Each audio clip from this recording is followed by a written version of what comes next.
मैं डॉक्टर के L Meena, associate professor literature Hindi, Rajesh Pilot राजकीय स्नातकोत्तर महाविद्यालय लालसोट, जिला दौसा, राजस्थान।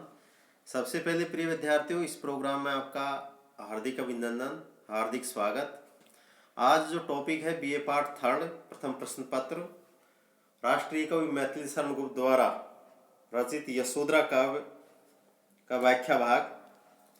उससे पहले प्रिय विद्यार्थियों, यदि राष्ट्रीय कवि मैथिली शरण गुप्त के काव्य की विशेषताओं का चित्रण करें या संक्षेप में उसके बारे में बताया जाए, तो कुछ दिन पहले कुछ विशेषताओं का जिक्र किया था। उन्हीं में आगे एक महत्वपूर्ण काव्य की विशेषता में नारी स्वातंत्र एवं सम्मान की भावना, इस बिंदु को भी लिया जा सकता है। और इसमें गुप्त जी की ये अनन्यतम विशेषता मानी जाती है। उन्होंने साकेत, यशोधरा, विष्णुप्रिया आदि रचनाओं में नारी स्वतंत्र, नारी स्वावलंबन एवं नारी की गौरव गरिमा का प्रभावपूर्ण निरूपण किया है। तीनों रचनाओं में साकेत, यशोधरा और विष्णुप्रिया नारी स्वतंत्रता, नारी स्वावलंबन और नारी की गौरव गरिमा का अच्छा वर्णन किया है। पंचवटी में वनवासिनी सीता को स्वावलंबी चित्रित करते हुए गुप्त जी ने नारी गरिमा की अभिव्यक्ति की है। मिसाल के तौर पर, औरों के हाथों यहां नहीं पलती हूं, अपने पैरों पर खड़ी आप चलती हूं। औरों के हाथों यहां नहीं पलती हूं, वनवासिनी सीता को स्वावलंबी बताते हुए राष्ट्रीय कवि मैथिली शरण गुप्त कहते हैं कि औरों के हाथ अर्थात जो भी मैं जितने भी काम है वो मैं मेरे स्वयं द्वारा करती हूं। औरों के हाथ यहां नहीं पलती हूं, अर्थात पराई हिसाब से मैं मेरा जीवन यापन नहीं करती, बल्कि मैं स्वयं सारे कार्य करती हूं। और अपने पैरों पर खड़ी चाप चलती हूं, और अपने पैरों पर खड़ी होकर अर्थात मैं मेरे सारे काम के समय परिस्थितियों के अनुसार क्या की निपटा देती हूं। नर नारी जीवन पथ के सहगामी पथिक होते हैं। नर नारी जीवन पथ के सहगामी पथिक होते हैं। नर और नारी जैसे कि प्रकृति सृष्टि का जोड़ा होता है ना, सुख है, दुख है, लाभ है, हानि है, यश है, अपयश है, पाप है, पुण्य है, धर्म है, कर्म, दिन रात, ये जोड़े होते हैं। ऐसे ही क्या कि एक तरह से नर नारी है जो जीवन पथ के दोनों सहगामी पथिक होते हैं, लेकिन उनके बीच अविश्वास नहीं होना चाहिए। कितनी अच्छी बात मैथिली शरण गुप्त ने कही। यदि अविश्वास की दीवार खड़ी हो गई दोनों के बीच में, घृणा, नफरत, ईर्ष्या की दीवार खड़ी हो गई, क्योंकि उससे हालत बद से बदतर हो जाते हैं। यदि अविश्वास हो गया तो जीवन की जो नैया है, जीवन के दो पहिए हैं, वो क्या आगे नहीं बढ़ पाएंगे। क्योंकि होना नहीं चाहिए, क्योंकि उससे ग्रस्त जीवन की सुख शांति समाप्त हो जाती है। यदि दीवार खड़ी हो गई, नफरत घृणा का भाव जागृत हो गया, परेशान हो गए दोनों नर और नारी में, तो क्या पूरा गृहस्थाश्रम का जो सुख शांति है वो सारी हमेशा हमेशा के लिए धीरे धीरे आहिस्ते आहिस्ते समाप्त होती दिखाई पड़ेगी। सोच समझ का वो है नजरिया, दोनों विवेक का परिचय दे, दोनों एक दूसरे की भावना को समझे कि ऐसा नहीं कि नर अपनी मर्जी कर रहा है, नारी अपनी मर्जी कर रहा, ना, दोनों की भावनाओं का ख्याल रखे। दोनों आप अपनी स्वतंत्रता में क्या कि दूसरे को नीचा दिखा रहे हो, परेशान कर रहे हो, तो वो मामला क्या फिर गाड़ी की जो दोनों पैर, गाड़ी रूपी जो नैया है वो आगे नहीं बढ़ पाएगी। और शांति के जगह पे अशांति, सुख शांति की जगह पे क्या व्यवस्था क्या कि एक तरह से धूमिल और धाराशायी होती नजर आएगी। तो अविश्वास की दीवार यदि नर और नारी में खड़ी हो गई तो वो क्या कि ग्रस्त क्या कि एक तरह से जीवन यापन करना पड़ा। उसी का चित्रण करते हुए गुप्त जी ने कहा है कि नर को बांटे क्या नारी की नग्न मूर्ति ही आई। नर को बांटे क्या नारी की नग्न मूर्ति ही आई, माँ बेटी या बहन है क्या संग नहीं वे लाई। कितनी अच्छी बात कही कि नर के बांटे क्या नारी की नग्न मूर्ति आई। क्या अर्थात नर के अर्थात व्यक्ति के बांटने पर क्या एक तरह से नारी की नग्न मूर्ति आई है, इम्पॉसिबल। उसी प्रकार माँ बेटी या बहन है क्या संग नहीं वे लाई, अर्थात कि माँ हो, बेटी हो, बहन हो, सब क्या एक तरह से संग संग साथ साथ चलने की क्या की व्यवस्था है।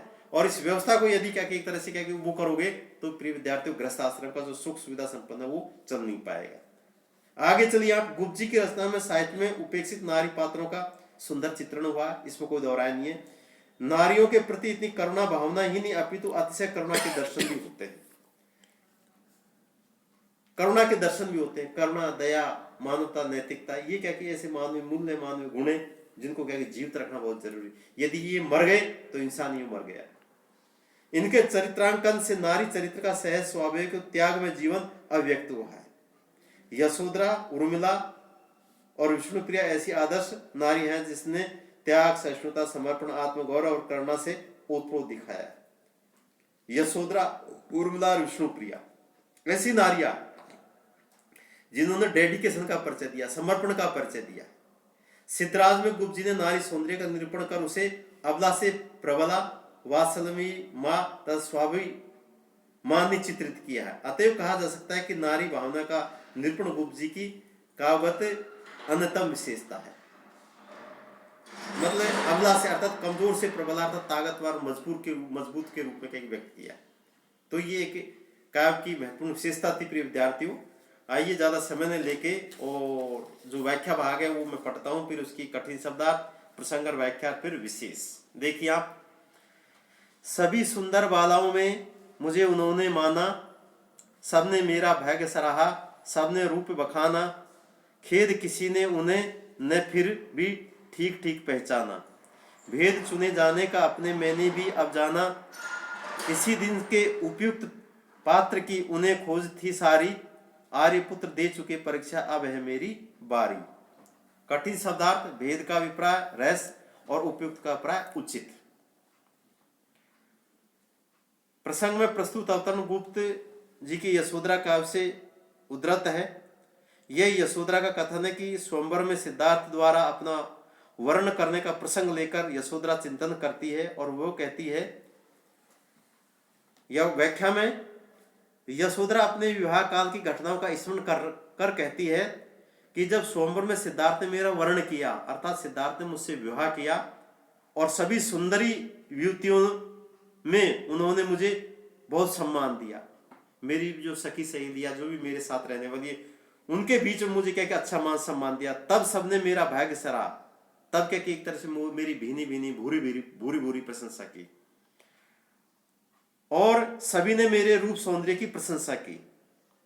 उस समय किसी ने भी मेरे पति को से ढंग से नहीं पहचाना और अनेक सुंदरियों के मध्य मेरा ही वर्ण क्यों किया, इसका कारण भी अच्छी तरह नहीं जाना, परंतु वह कारण यह रहस्य मैं अब जान पाई हूं।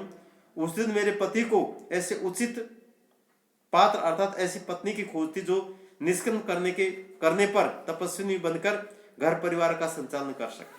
अर्थात यशोधरा ये कह रही कि मेरे पति को क्या मेरे बारे में पता था कि यही एक ऐसी पत्नी है जो क्या मेरे निष्क्रमण के बाद अर्थात क्या कि घर को छोड़कर बाहर जाने, जंगल में क्या कि सिद्धियां प्राप्त करने के लिए जाए तो क्या कि ये इसको घर परिवार को चला सकती है, क्या इसलिए क्या कि उन्होंने मुझे चुना है। और अतएव यशोधरा कहती है कि मेरे पति तो परीक्षा दे चुके, परंतु अब क्या कि मेरी बारी है, अब क्या कि मेरी बारी है। विशेष में पिछली घटनाओं का स्मरण कर यशोधरा की वेदना तथा दृढ़ संकल्प की वंदना की गई है। यशोधरा क्या कि जो कुछ घटनाएं जीवन में घट गई उनका स्मरण करती है और वेदना तथा दृढ़ संकल्प का अर्थात पीड़ा, वेदना, परिवेदना, परेशान होती हुई सारी बातों का क्या कि चित्रण करती है, सारी बातों का जिक्र करती है। अनुप्रास अलंकार है, काव्यलिंग अलंकार है और भाषा बिल्कुल भाव के अनुकूल है। थैंक्स प्रिय विद्यार्थी।